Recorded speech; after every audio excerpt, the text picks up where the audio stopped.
Dios Todopoderoso siga bendiciendo a su pueblo redimido por esa preciosa sangre de nuestro Salvador Jesucristo. Oremos para empezar, para pedir la dirección del Todopoderoso. Señor, te damos gracias en esta hora por tu presencia, por tu palabra. Gracias porque has recibido la adoración y la alabanza de tu pueblo. Y ahora tu pueblo escuchará tu palabra. Y queremos, Señor, invitar al Espíritu Santo para que nos la enseñe, nos redarguya, nos exhorte y nos edifique. Habla, Señor, que tus siervos escuchamos. En Cristo Jesús, Señor nuestro. Amén. Muchas gracias, Señor. Bien, mis amados, vamos a mirar la palabra del Señor en el libro de los Hechos, el capítulo número 10. Continuamos con el tema de la oración porque es el arma más maravillosa que Dios le ha dado a su pueblo. Hechos capítulo 10, versículos 1 y 2, veamos solamente estos por ahora. Y dice así en el nombre del Padre, del Hijo y de su Santo Espíritu, y la iglesia dice, amén. Había en Cesarea un hombre llamado Cornelio, centurión de la compañía llamada la italiana, piadoso, temeroso de Dios, con toda su casa, y que hacía muchas limosnas al pueblo. Y algo importante, y oraba siempre a Dios. Bonito.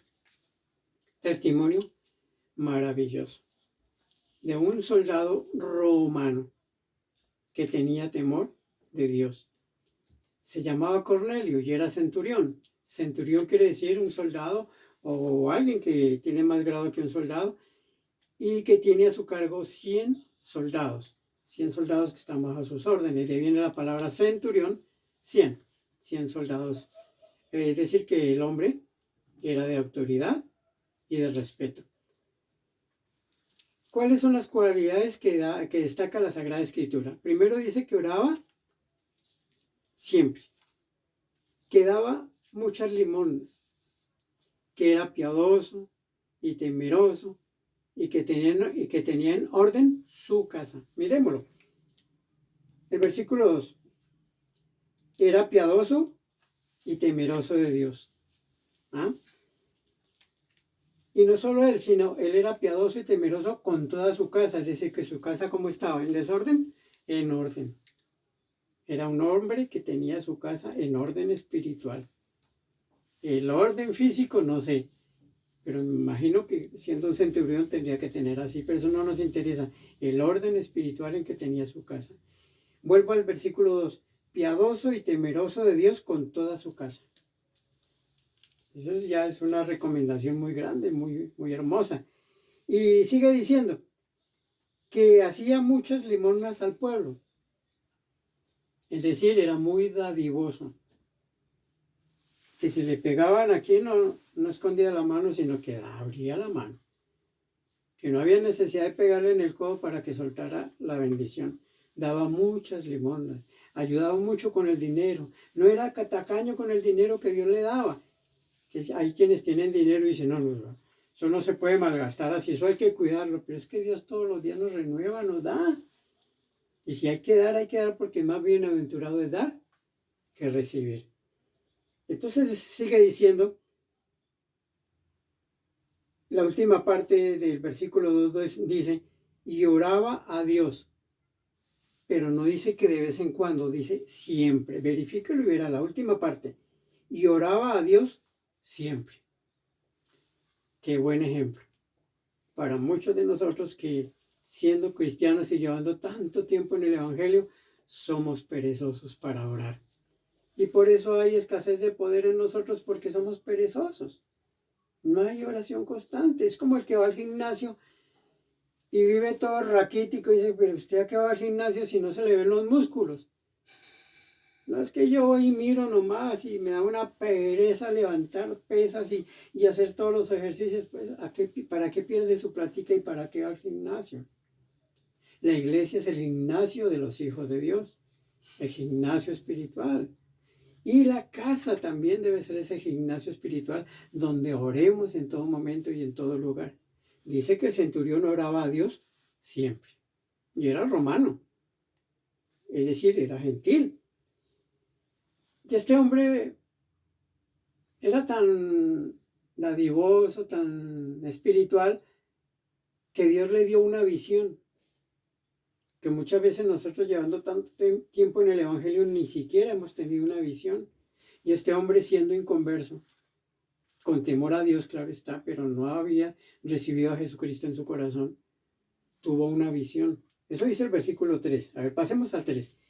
Este vio claramente en una visión, como a la hora novena del día, que un ángel de Dios entraba a donde él estaba y le decía, Cornelio. Dios lo conocía. El ángel lo conoció y le dijo, Cornelio. No era extraño para el reino celestial porque él era un hombre de oración. El versículo 4 dice, él mirándole fijamente y atemorizado dijo, ¿qué es, Señor? Y le dijo, mira la otra recomendación, dice, y le dijo, tus oraciones y tus limosnas han subido para memoria delante de Dios. Qué maravilla. Que el Señor nos diga a nosotros, tus oraciones y tus ofrendas, tus diezmos, todas estas cosas han subido a la presencia de Dios y por eso envío a un ángel para que le responda y para que lo guíe. Es una experiencia que yo quisiera tener o haberla tenido siendo inconverso aún. Pero bueno, bendito es el Señor. Es hora de que la procuremos, que procuremos tener estas experiencias tan preciosas con el Señor. Entonces dice la Sagrada Escritura que las oraciones y las limosnas habían subido delante de la presencia de Dios. Pocos tenemos este privilegio, estas manifestaciones de Dios para nosotros. Entonces Cornelio fue el varón que Dios utilizó para empezar a predicarle el evangelio a los gentiles, es decir, a nosotros. Porque la palabra de Dios, la Torá y la ley, era solo para el pueblo de Israel. Ninguno en gentil, ninguna persona que no fuera del pueblo de Israel se reunía para escuchar la palabra de Dios. Pero en este día, en que Dios le dio esa visión a Cornelio, ese día nació la salvación para nosotros, el pueblo gentil. Gentil quiere decir que no somos del pueblo de Israel. Ese día nació la palabra para los gentiles. Y desde ese día dejamos de ser personas comunes y corrientes y ahora somos hijos de Dios. ¡Qué maravilla! No todos los gentiles, sino los que recibamos a Jesucristo en nuestro corazón, los que vivamos para Él, los que vivamos en oración, los que busquemos su santo rostro. Dice el versículo 5, envía pues ahora hombres a Jope y haz venir a Simón, el que tiene por sobrenombre Pedro. El ángel estaba dando órdenes a un soldado romano, diciéndole, dígale a Pedro que venga. ¿Y a qué venía Pedro? Pues precisamente a abrir la puerta al evangelio al pueblo gentil. ¿Y cómo se logró esto? Con las oraciones de un soldado romano. Cuánto más si tú y yo oramos, el Señor abre las puertas, no solo para nuestra familia, sino para todos los que nos rodean, para que el evangelio sea conocido, para que la palabra de Dios corra y sea glorificada. Dice que entonces mientras el Señor le daba estas instrucciones a Cornelio, Pedro también estaba en algo muy importante. Dice que al otro día Pedro subió a la azotea. ¿A qué? A mirar a ver quién pasaba por ahí, quién vino hoy, que hay gente nueva en el pueblo. No, dice, subió a la azotea para orar. Oiga, qué precioso. No subió a hacer un asado, ni a divertirse, ni a chismosear, perdónenme la expresión, sino dice, subió a la azotea para orar. ¿Qué versículo dice? El 9. Al siguiente día, mientras ellos iban por el camino y se acercaban a la ciudad, Pedro subió a la azotea para orar a la hora sexta del día. ¿A qué subió Pedro? A orar. Entonces Cornelio estaba en oración, era un hombre de oración. Pedro era un hombre de oración. ¿Y qué hizo Dios? Juntó esos dos hombres de oración en espíritu y luego los juntaría en persona, físicamente. Qué hermoso es el Señor. Y dice la escritura que mientras Pedro, bueno, supongo que oró un buen rato y todo, y le empezó el estomaguito por allá como a pedirle, ay, sintió hambre, ay, tengo hambre. Bueno, me imagino que suspendió la oración porque el hambre pues lo acosó. Y el Señor, que conoce la necesidad de todos, dice la escritura, bajó un lienzo que venía del cielo, un lienzo muy grande, muy largo, con una cantidad de animales puestos allí, y Pedro los veía. Era como una película que hoy en día podemos ver en televisión o en algún teatro. Era como una película real que él estaba viviendo, el apóstol Pedro. Y dice la escritura que Pedro le sobrevino un éxtasis. Un éxtasis es una visión real, una comunicación íntima con Dios, estando despierto, lo mismo que le pasó a Cornelio. Yo me pregunto, ¿cuántos de nosotros hemos tenido una experiencia así? De tener una manifestación de Dios estando nosotros despiertos, porque de por esto nos hemos soñado con Dios, con los ángeles, bueno, qué sé yo, pero que en la vida, en manifestación estando despierto, podamos ver estas cosas, eso es hermoso, es maravilloso, es algo que no tiene precio. Y Cornelio, un soldado romano, lo tuvo, y Pedro, el Pedrito el pescador, también tuvo un éxtasis, una visión poderosa con la cual se comunicó con el Señor. Entonces pienso yo que estas cosas solo le pueden suceder a personas de oración, no a costumbristas o religiosos o fanáticos, sino a personas de oración. Yo creo que de ahora en adelante vamos a fomentar la oración, a dejar un poco la pereza. Y si nos da hambre como a Pedro que le dio hambre, el Señor nos va a calmar el hambre, pero vamos a continuar en oración.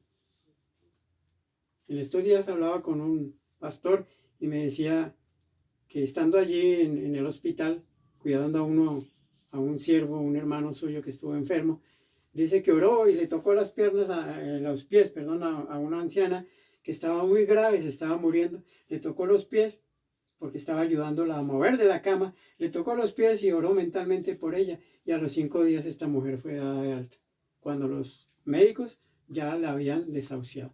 Ya, mire, ya es esa señora que eso ya no hay nada que hacer. Y él hizo una oración en silencio. Ni siquiera se enteraron que había orado, pero oró.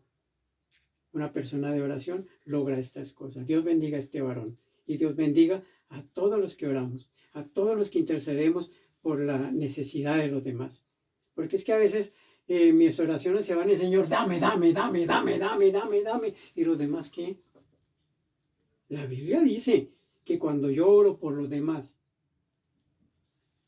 obviando mi propia necesidad, no diciéndole nada al Señor, Señor, es que estoy debiendo millones y millones. Bueno, yo no le digo eso al Señor, Él lo sabe, pero voy a orar por Él, por aquel, por este. Dice la Escritura, que mientras yo oro por ellos, Dios está contestando a mis necesidades. Eso hace un verdadero intercesor, alguien que le gusta orar. Mire lo que dice la Sagrada Escritura en el versículo 11, el versículo 11 del capítulo 10.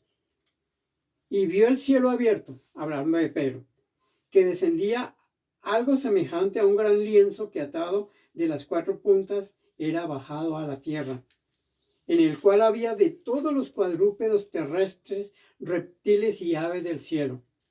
Y le vino una voz diciendo, levántate Pedro, mata y come. Pues claro, tenía hambre.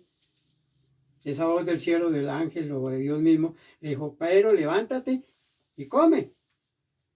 Si a mí yo estoy orando y me dicen, mire, levántese y coma, uy, yo voy y devoro. Pero ¿qué hizo Pedro? Pedro se asustó y dijo, no, allá no vio sino animales llamados inmundos o animales que eran prohibidos para el pueblo de Israel y para todo aquel que estuviera a los pies de Cristo, como el cerdo, los roedores, bueno, una cantidad de animales que la Biblia habla que se tenían por inmundos, que no se podían comer. Y precisamente ese lienzo estaba lleno de animales inmundos y Pedro dijo, no, yo qué voy a comer, yo aguanto hambre, pero no como. Dice el 13, el 14. Entonces Pedro dijo, Señor, no, porque ninguna cosa común e inmunda he comido jamás. porque ellos tenían esa prohibición de comer. Y el versículo 15, la voz le volvió la segunda vez y le dijo, lo que Dios limpió, no lo llames inmundo o común. ¿Por qué no nos trasladamos a nosotros? Que a veces decimos, a ese cristianito es como así. No sé. El Señor no nos ha llamado a criticar. Si el Señor lo llamó, si el Señor limpió a esa persona, no nos importa a nosotros cómo actúe. Si el Señor lo limpió, no lo llamemos inmundo. Y el Señor le dijo a Pedro, no llame inmundo lo que yo he limpiado. El Señor estaba limpiando al pueblo gentil y le dijo a Pedro, de ahora en adelante no me le diga inmundo a ningún gentil, porque de ahora en adelante serán santificados todo aquel que reciba al Señor Jesucristo en su corazón. Oiga, qué precioso, ¿verdad? Cómo pensó el Señor no solo en Israel, sino pensó en ti y pensó en mí. Y nos trajo su santa y poderosa palabra. Y entonces dice la Sagrada Escritura que lo que Dios limpió, no lo llamemos inmundo, porque Dios lo ha limpiado. Ese lienzo bajó 3 veces y Pedro no quiso tocar ningún animal de esos. No quiso comer de ningún animal de esos. Dice el versículo 28. Leámoslo porque se nos ha ido el tiempo. 28. Él le dijo, vosotros sabéis cuán abominable es para un varón judío juntarse o acercarse a un extranjero. El extranjero en este caso éramos nosotros, el pueblo de Israel. Pero a mí me ha mostrado Dios, mire esta palabra tan linda, pero a mí me ha mostrado Dios que a ningún hombre llame común o inmundo, porque ahora somos hijos de Dios. Y los que no son hijos de Dios tampoco lo podemos llamar común o inmundo, sino orar por ellos. La oración eficaz del justo puede mucho. Sigue orando por tu familia, sigue orando por tu amigo, sigue orando por tu enemigo, sigue orando por todo este mundo y será este mundo redimido por la preciosa sangre del Señor Jesús. ¿Por qué? Por tu oración y por mi oración. A propósito de oración, oremos, démosle gracias al Señor. Padre, te damos pero muchas gracias, Señor, por tu palabra meditada, la cual nos has explicado por tu Santo Espíritu. Haznos, Señor, personas de oración, personas de poder, que podamos orar en todo momento y en todo lugar, para que tu nombre sea bendecido y sea glorificado. En Cristo Jesús, Señor nuestro, te lo ruego y bendice a tu iglesia, la que ha escuchado tu palabra en esta hora y la que escuchará de hoy en adelante y que abrirá sus corazones a la oración. Muchas gracias, Señor. Amén. El Cristo de la gloria continúe bendiciendo a su precioso pueblo. Amén.